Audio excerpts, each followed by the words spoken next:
All right, you're gonna love the next comedian. He's also a regular here at Broadway Comedy Club. Put your hands together for Mr. Mitch Shapiro.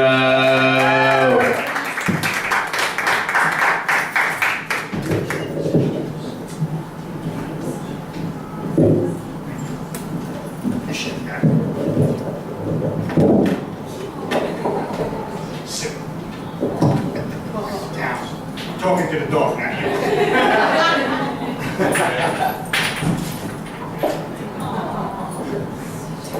Good evening. Good to see you all.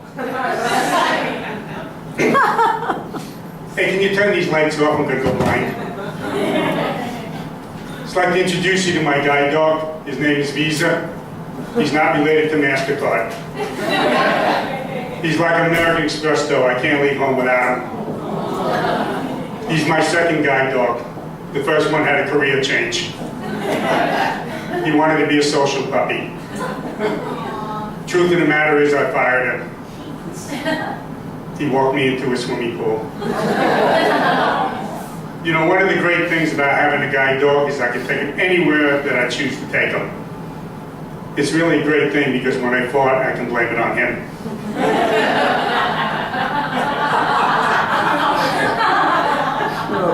You know, I took a trip alone with him, and we're going through the security thing. And as I'm going through, he sits on the other side, waits for the command for me to pull him through.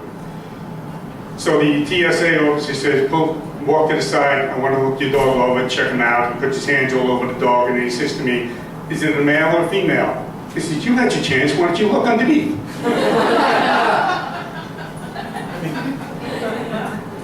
It's a dog's world. So let me tell you about myself. This is when I was in 6th grade, all the kids were making fun of me, and I got so frustrated I didn't know what to do, but I just grabbed my hearing aid, threw it against the wall.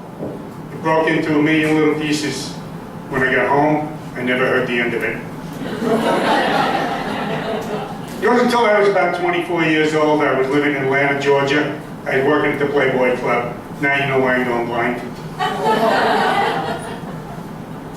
One of the great advantages of going deaf and blind is I'm always guaranteed to ride the HOV lane. So let me tell you about my kids. My son, when he was 9 years old, I took him on these fishing excursions, and I went with my friend Kenny. Kenny was the great fisherman. He knew all the tricks and trades of fishing. And he was teaching my son everything, how to put a hook on the line, how to bait his own hook. And then my son became the masturbator. He was proud of it until he learned what it meant. So then my daughter was staying with me. I was divorced. She was staying with me for the weekend. She was really nasty to me, so I called her mom up, come take her home. And after she left, I went into a bedroom and found a note in there. It says, Dad is a asshole. So I called her up and I said, Samantha, that wasn't very nice of you.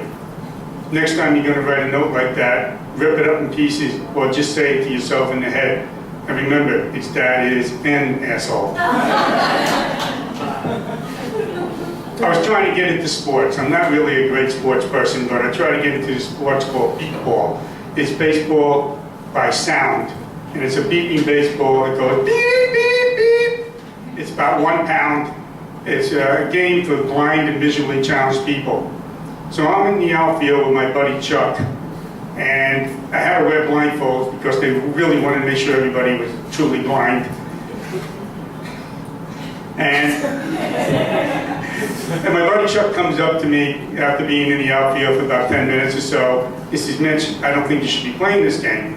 I said, Chuck, go away, don't bother me. Comes back 5 minutes later. He says, Mitch, I really think you shouldn't be playing this game. I think you're going to get hurt.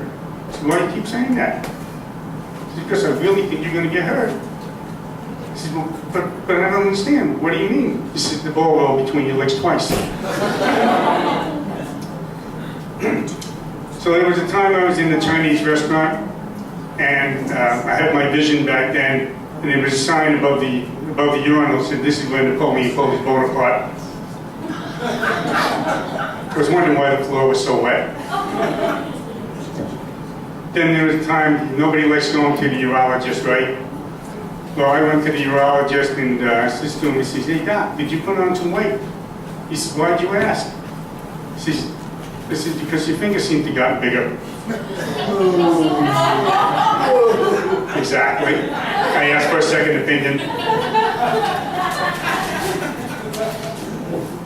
Sorry about that. So anyway, I was divorced for about 20 years. I dated over 200 women. My friend said I got more ass than a bar stool.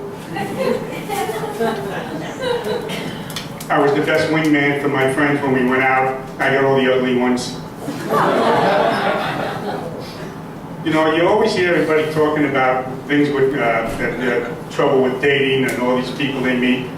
Well, I met my wife on Match.com, and I found myself to be very successful with the dating.coms. I never had a problem meeting people. I think it was the essence of it was my profile. And what I wrote in there was, I'm visually challenged, I don't drive, I'll make it up to you in other ways. But I promise you, if you go out with me, you'll never have to worry about me looking at another woman.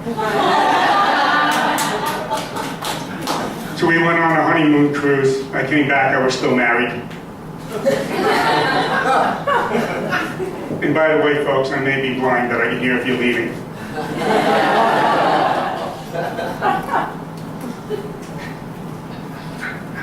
The ship that we were on was called Vision of the Seas. I asked them to name a ship called No Vision of the Seas. My wife booked into a whale watching excursion for 5 hours. They guaranteed you can see whales or they'll give you $100 back.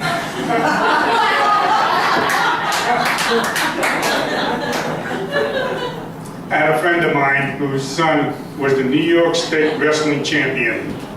50-0, undefeated. She's unlike the New England Patriots, there were no balls were deflated.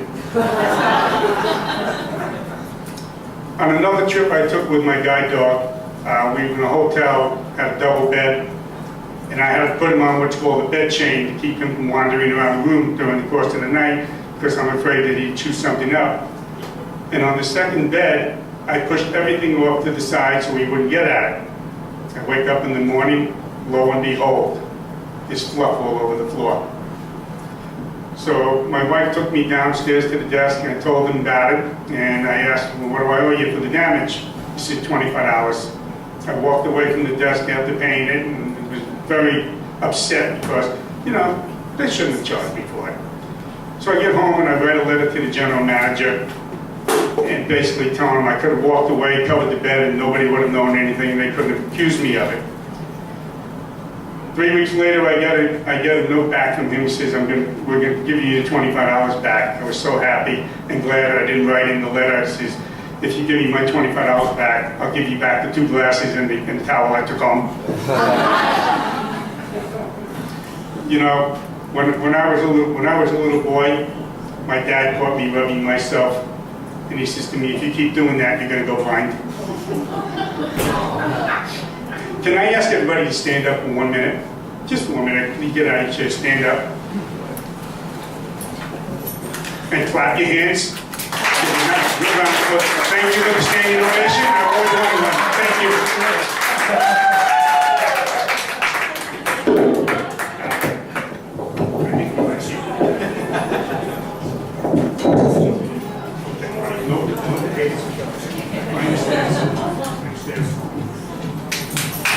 Thank you. Mitch Shapiro.